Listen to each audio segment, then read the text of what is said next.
আজি মই মিডিয়াৰ পৰা এটা ফ্ৰেছ কাগজ এখন পালোঁ উইথ চাম পিকচাৰ্ছ য'ত ইট ইজ এলেজ ডেট দেৰ ৱাজ এ ফিজিকেল এছল্ট এজন ডাক্তৰ অভিষেক মহাজন তেখেত পোষ্ট গ্ৰেজুৱেট ষ্টুডেণ্ট ONG হলৰ ডিপাৰ্টমেণ্টত আমি ইমিডিয়েটলি যেতিয়া আমি এইটো আমাৰ চকুত পৰিছে আমি এটা এনকুৱাৰী দিছোঁ if the enquiry comes positive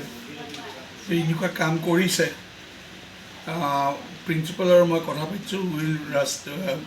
expel him as per the disciplinary action taken by the committee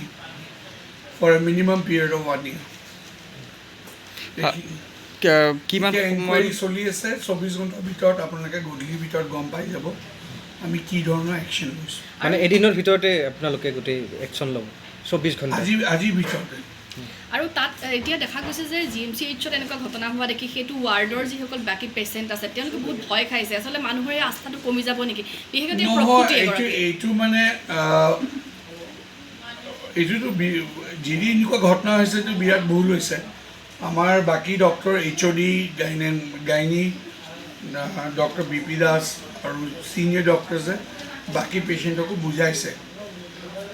obviously দেৰ আৰ চাৰ্টেন এছপেক্টছ কিহৰ কাৰণে হ'ল কি হ'ল সেই গোটেইখিনি আমি গম পালেহে আমি গোটেইখিনি কমেণ্ট কৰিব পাৰিম আৰু সেইকাৰণে এনকুৱাৰীটো হোৱাৰ পিছত উইল ডিচাইড